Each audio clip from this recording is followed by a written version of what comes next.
Is Luis Severino the New York Mets' new ace? I'll talk about that and the continued winning streak on today's edition of Locked On Mets.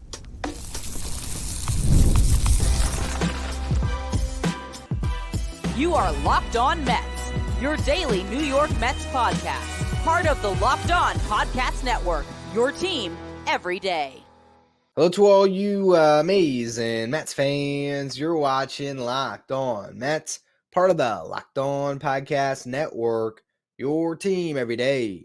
I'm your host, Ryan Finkelstein. If you want to find any of my work, follow me on X at Finkelstein Ryan. You can also find some of my writing at justbaseball.com, where I work as the managing editor.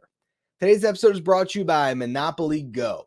I admit it, I have a competitive side, and it is a big fan of Monopoly Go, the mobile hit twist on classic Monopoly. So join your friends and download Monopoly Go now, free on the App Store or Google Play. Now, there are a lot of different guys we could talk about today, from a performance by the Mets where they piled on 9 runs against the Pirates to completely beat them down in the final game of a series sweep on a getaway day before West Coast trip. Vibes are high. There are a lot of different players that we could focus in on. But I want to spend the whole first segment today on Luis Severino, because I think that what he's showing us is the stuff to be the Mets ace this year. And I was going to couch it and say the ace until Kodai Senga comes back. And to a certain extent, that, of course, is true. Kodai Senga showed last year he can be a frontline starter. But I think Severino could be right there with Kodai Senga this year. I really do. I am very bullish on Severino with what I have seen lately. And particularly this game, I don't even feel like he had everything working. There was a lot of deep counts he worked into, a lot of traffic on the bases. He walked 3, gave up 4 hits, I believe. But the thing about it is, it was not quite Jacob deGrom NLDS against the Dodgers. It wasn't that uncomfortable where deGrom, didn't have it to extent even greater than what we saw from Severino today. But it's more just, I guess, the ability to make pitches and deep counts and get ground balls and get out of jams. And overall, just looking at this arsenal for Severino, I talked about it the last time he started. It's a 6-pitch mix. And we heard some interesting quotes after the game today from Severino talking about his work at Driveline. And one of the things that he said would probably sound like just gibberish. He says, throwing 97 with 14 or 17 is not the same as 95 and 96 with 20 and 19. Now, what he's talking about is induced vertical break. And this is a new way that the drive lines and all the different analytics departments are measuring fastballs in particular. What it does is it removes gravity. Obviously, if gravity is in play, the ball's always going to be heading towards the ground. But when you remove gravity from the equation, you can find fastballs with their induced vertical break that have that riding action. And so what Severino worked on this offseason was getting that ride on his fastball so that guys couldn't just tee off on it. Last year, you look at what happened with his fastball, batters hit 355 against it. They slugged 692 against it. They had 15 home runs on his four-seam fastball. This year, they're hitting 167 on it, and they haven't taken a four-seam fastball out. They have hit a sinker out, which that's what StatCast is, I believe, categorizing as two-seam. So the two-seam got hit out once, and he gave up another home run on a sweeper. But the difference this year is getting that ride on his fastball so he can throw it up in the zone, and guys just can't get it. It's basically just coming right over their bat, and they're swinging through it, and he's getting strikeouts. And also, he has 3 variations, essentially, of a fastball they can go to. Hard stuff. This is a guy that throws the ball really hard. This is what I talked about last week. He's got the cutter, and he's got the sinker, is what StatCast would tell you, but I believe it's a two-seam. And basically, that cutter breaks into the bat on lefties. The sinker, or the two-seam, breaks into the bat on righties, and he can challenge hitters inside. That's what we've seen. If you look at the heat map on his cutter, it's primarily on that inner part of the plate to lefties, and he's throwing it to lefties more than he's throwing it to righties. Now, there's other times where he still throws it to a righty and just changes the movement pattern, changes the way they have to look. If they're all of a sudden maybe trying to key in on the two-seam or righty, just looking at the scouting report, he can throw him a cutter and it's going to break the other way. So you have 3 pitches that are coming in hard that are just moving in different planes for hitters to try to pick up. and it's allowing him to just get a ton of balls hit on the ground, not to mention his ability to go to the occasional changeup for a change of speed, to throw his slider or a sweeper. He now has two variations of that slider. It used to just be a slider. Now he's got one with a little more sweep to it. I'm sure that's a drive line specialty. And really, he just optimized his arsenal this offseason. And that's why I'm buying in so much, because we've seen this with pitchers around the game. I mean, you see guys who they work in a pitching lab or they work at a drive line or whatever it is throughout the offseason, and they come back with a refined arsenal and they are so much better. I mean, you even see someone like Reed Garrett right now, where I'm sure those pitches that he worked on all offseason, he improved them, and now he's getting great results. Severino is always a guy that had great stuff. Last year, he just lost it, and he was tipping pitches, and his fastball was getting crushed. Now we're seeing a new pitcher, which is probably just a version of the old pitcher in 2017, 2018. But the difference, too, is that guy back then was relying just so much on pure natural stuff and just athleticism and ability. Now at 30 years old, Severino has been around this game for a long time, and he really has a sense of what works for him. And again, it's 6 different pitches that he can mix, so he can go all over the place. If for one day his sinker isn't working, he can just get away from the two seam, the sinker two seam being the same pitch likely. And he just has so many different weapons that he can go to. And the fact that he is comfortable in any count throwing any pitch, and he has all these tools in the toolkit, I just think he's going to be able to continue to get better. And the fact that he goes out there today, and like I said, his stuff looked good. I mean, when I say he didn't have his best stuff, what I mean is, it wasn't easy. It wasn't just, hey, 12 up, 12 down for Luis Severino.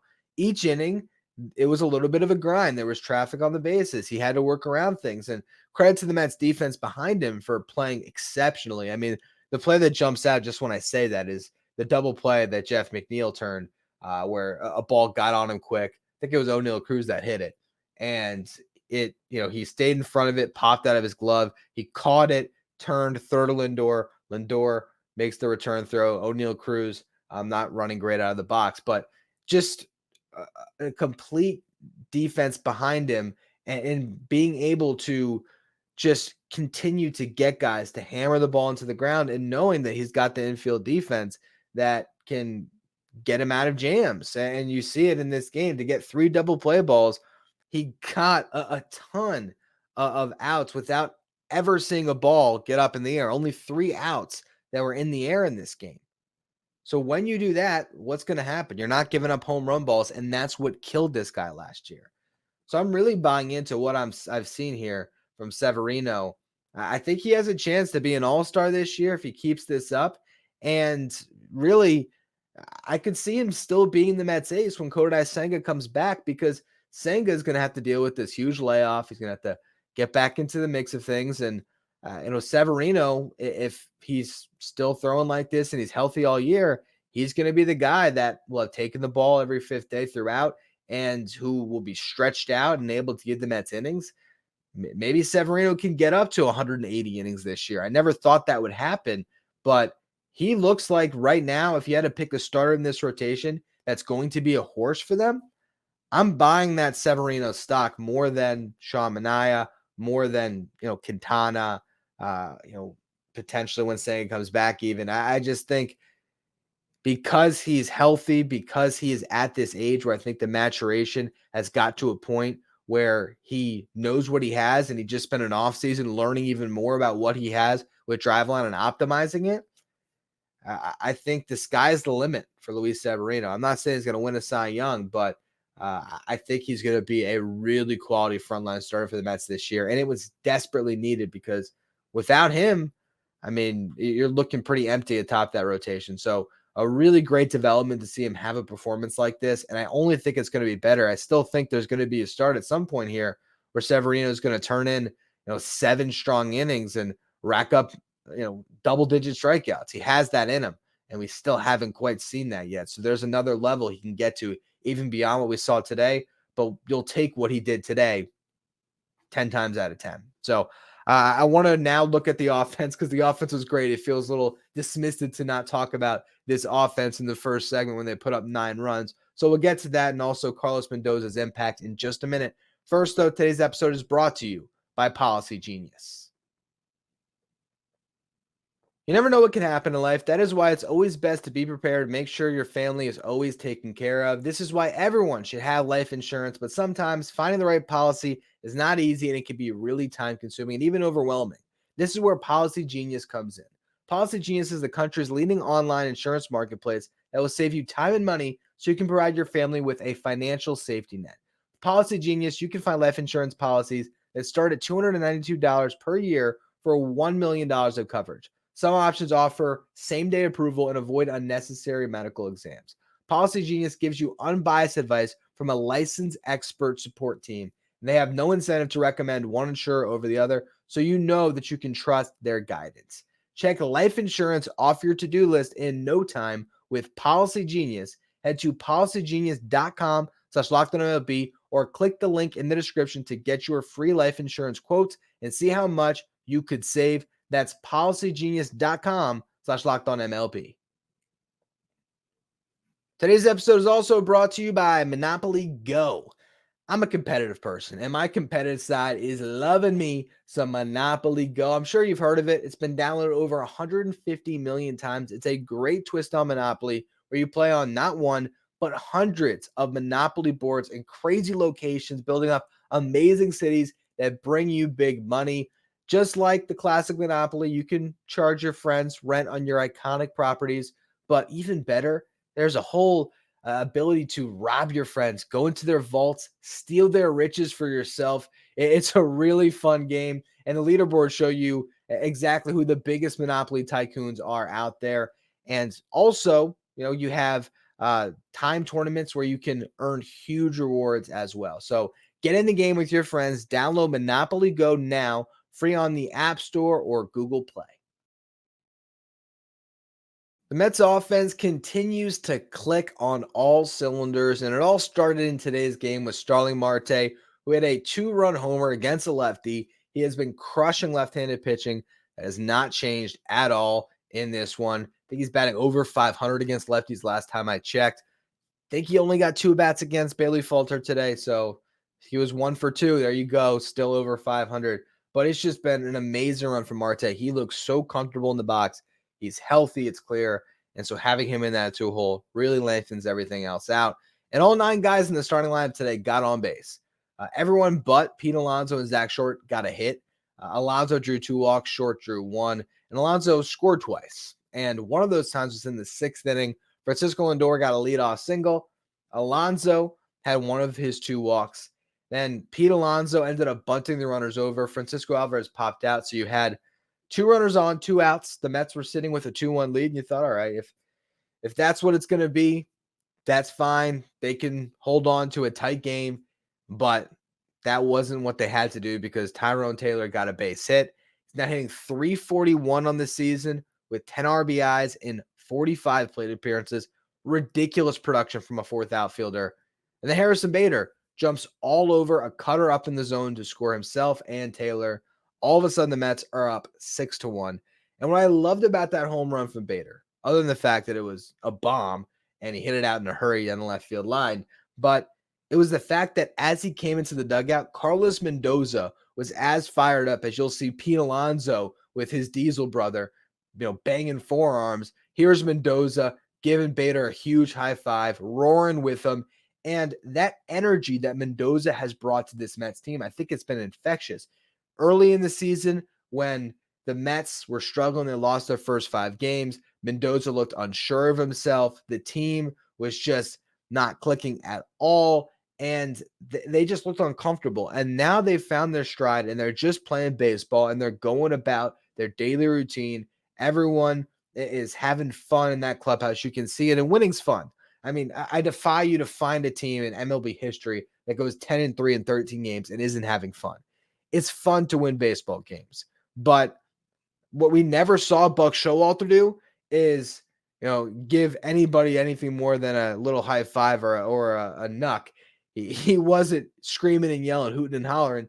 That's Carlos Mendoza right now. He is glued to every pitch. Not that Buck Showalter wasn't, but it's a different type of energy from a rookie manager compared to a guy that has been there, done that a million times. And I think that team in 2022 with all the veterans and everything else, and Max Scherzer atop the rotation with Jacob deGrom, again, in the beginning, it was Scherzer and Bassett, and then deGrom came back.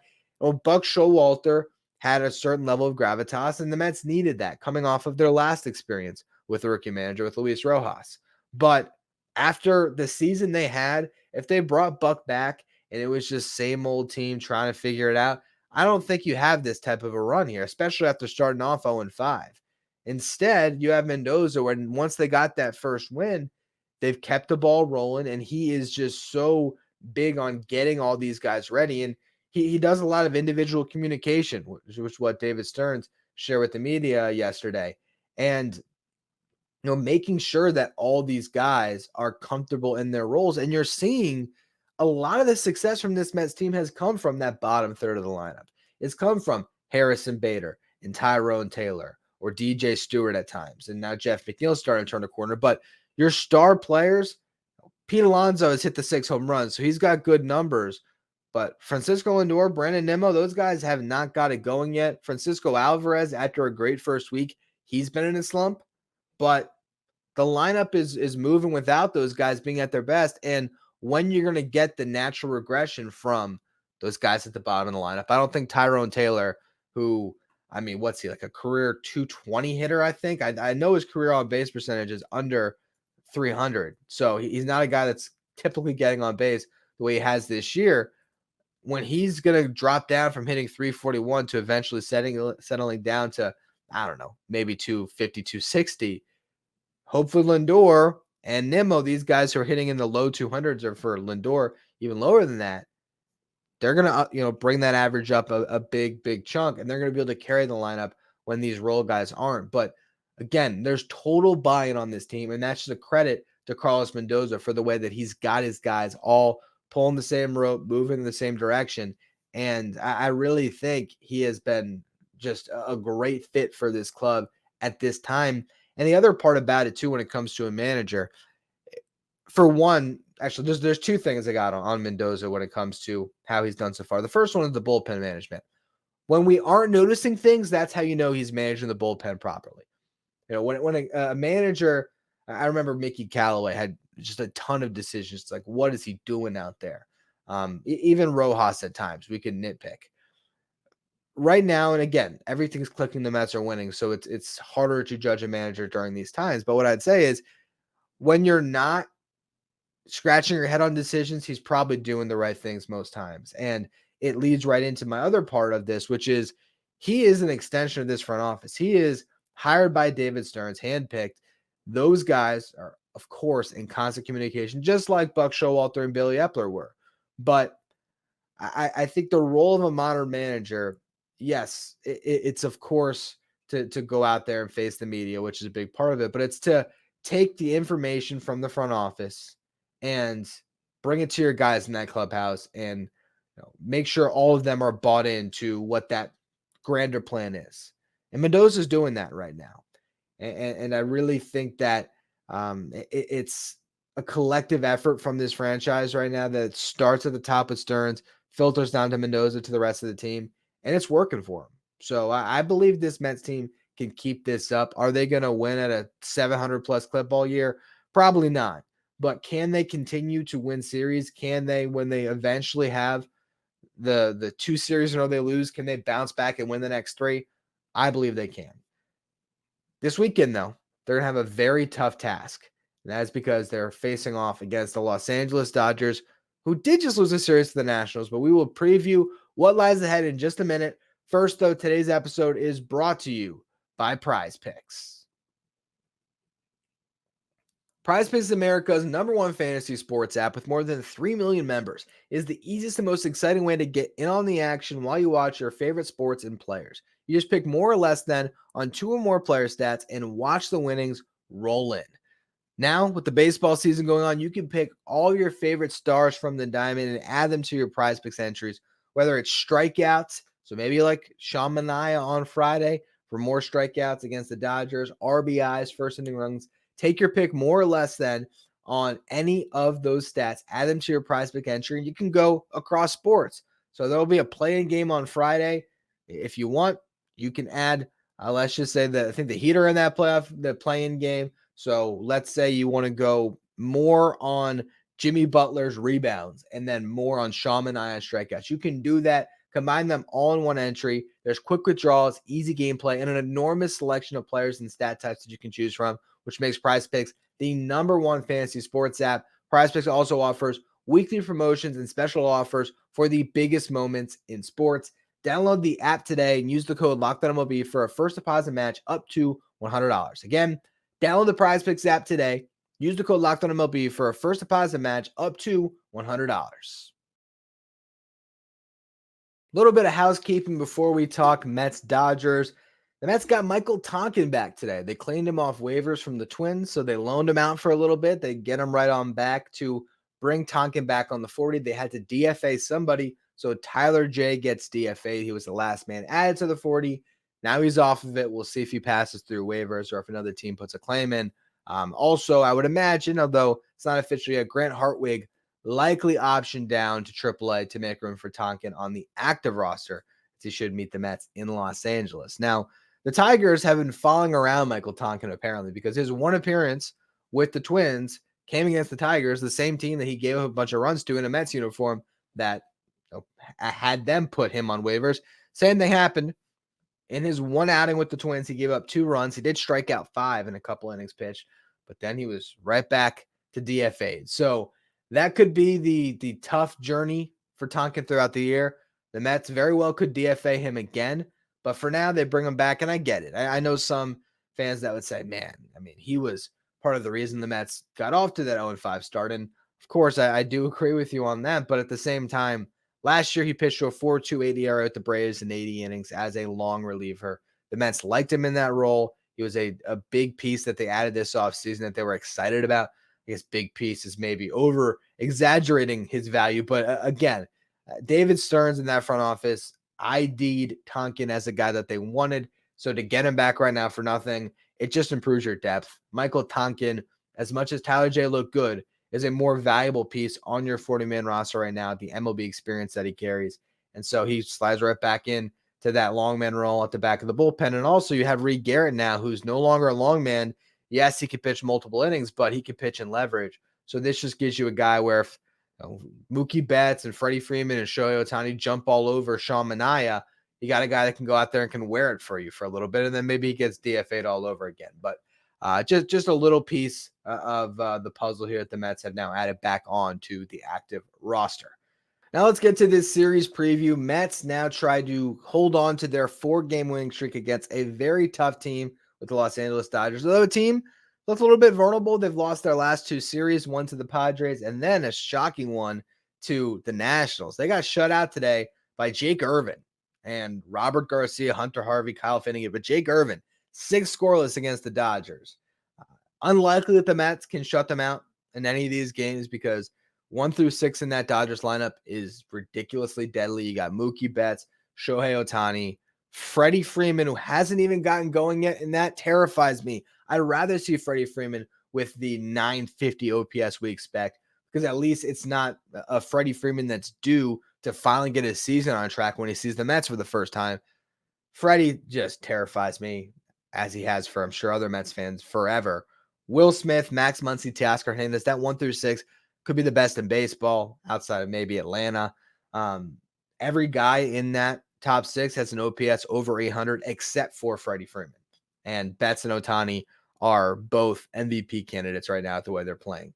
The problem for the Dodgers is 7 through 9. And they just called up Andy Pages to try to fix that problem a little bit. Jason Hayward is on the IL. They were getting nothing out of Chris Taylor in that third outfield spot. So Pages comes up and he kills lefties. So that's not going to be great for Sean Manaea in game 1. And they're hoping that between Pages and maybe getting second baseman whose name is escaping me. He's got the yips. That's why Mookie Betts is playing shortstop. I'm seeing his face. And Gavin Lux, Gavin Lux has gone off to a brutal start, but a guy that's a very talented offensive player. So that lineup is great. You look at the stars the Mets are going to see. We talked about this on yesterday's show. Would Yoshinobu Yamamoto pitch against the Nationals? He did not. They instead called on Landon Knack to make a spot start. So we're going to see Yoshinobu Yamamoto, the guy we were clamoring for all offseason. He got destroyed in the Solo Series, but since he's come stateside for real, he's been good. 2 starts where he went 5 innings, did not allow a run. His last time out against the Padres, he allowed 3 over 5 innings pitched. Not sure if that is an innings limit, pitch count type deal.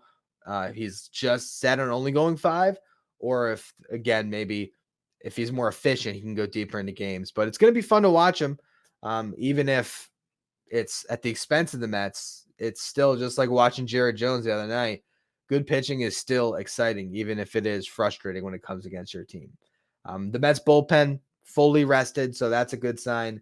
Diaz, Rayleigh, Ottavino, all good to go. 3 days rest. Drew Smith, Reed Garrett, each got 2 days now. Everyone got a day off on Thursday, but they didn't pitch in today's game. So I like that the Mets bullpen is all stocked up and ready to go.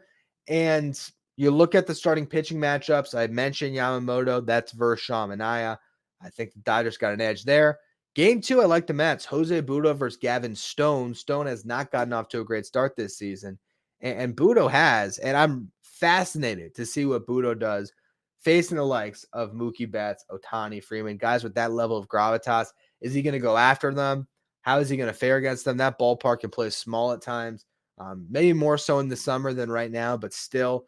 So is Budo going to be able, as a fly ball pitcher, to keep it in the yard against a really good team? It's a tough task, but one I'm excited to see him, take on. And in the final game, James Paxton versus Adrian Hauser. I like the fact that it's Paxton against, he's a left-handed starter against the Mets right-handed lineup, but Adrian Hauser I don't love on the mound. So it's a toss-up. I like the Mets in a rubber match because I love them against any lefty right now. I think they're 4-1 against lefty starters this year, but Hauser against this Dodgers team, that makes me nervous. That does. So hopefully Reed Garrett can be rested up for that game on Sunday, because it'd be nice to be able to get a couple innings out of him. And we'll just see how the whole series ends up shaking out. Unfortunately, I'm not going to be able to watch it. I'm going out of town, and we talked, I guess it was about this time last month, where I was celebrating my 5-year anniversary with Locked On, which is amazing. And I think back on the 5 years, I really haven't unplugged and completely gotten away much. The only time I did, where I wasn't able to watch games and I wasn't able to do podcasts, when I went on a cruise with the whole family back in 2019. I think it was December of 2019. So it's kind of a scary time to go on a cruise when you think about the fact that COVID was like right around the corner from that. But now I'm going on another cruise, and it's not my 5-year anniversary with Locked On. It is my 1-year anniversary with my wife. That's going to happen next week, but it's also her birthday this weekend. So we're going on a little trip, and for the first time in a very long time, I'm not bringing the laptop. I don't have the Wi-Fi plan on the boat. I am going to be in the dark for 3 days, and I'm going to be pulling into the port on Monday morning when I finally have cell service, looking at what the heck happened against the Dodgers this weekend. Then I'll watch all the different, highlights of the games, full game recaps, get myself caught up. And I will do a show on Monday afternoon. The Mets will then be in San Francisco at that time. So I'll try to get a show out as sort of a preview into that series and kind of a pseudo recap of everything we saw, at least my rapid reaction, not rapid, the opposite of rapid, I guess. But my reaction to whatever happened in that series. So apologies to the day listeners who expect me to be able to break down these exciting games against the Dodgers, but got to take a little time to unplug. The good thing is I'm going to have some content stocked up for you because Thursday afternoon here, I will be speaking with Aram Layton about some Mets prospects. Now, Aram Layton has been on this show many times. He is the co-founder of the company I work for, Just Baseball, and he is the most insane prospect head you'll ever find. The amount of time that he spends just buried in film, it's admirable. He really puts so much time and effort in his top 100 list and then his team breakdowns. And he just spent the past month diving deep into this Mets farm system, looking at a ton of footage on all these guys, all the numbers behind what they've been doing. And he came up with his top 15, headlined by Christian Scott at number 3, ahead of Luis Severino. So we'll be talking about that in the first show. I'm imagining as we go through the whole top 15, it's probably going to be at least a 2-parter. So you'll get part 1 on Friday, part 2 on Saturday, without any game recaps, unfortunately. But at least you'll get some Mets content throughout this weekend. And like I said, I'll be back for a show, Monday afternoon, maybe Monday evening, depending on what time I actually get home and can put that one out. And then the rest of the week next week, Tuesday through Saturday, probably even, I'll be back to giving you guys your daily game recaps and analysis and everything else. So I appreciate all of you who tune in. Tune in to today's show. If you're listening on the audio side, make sure you follow, rate, and review wherever you get your podcast. If you are watching on YouTube, hit that subscribe button. We're trying to make a push to 9,000 subs. So I appreciate all of you. Subscribe. You follow me on X at Finkelstein Ryan. Follow the show at Locked On Mets. Thank you for making Locked On Mets your first listen, your first watch every day. Now, for your second watch, head over to the first ever 24/7 streaming channel on YouTube that covers everything in the world of sports, like the play-in tournament in the NBA and so much more. You can find Locked On Sports Today streaming 24/7 on YouTube.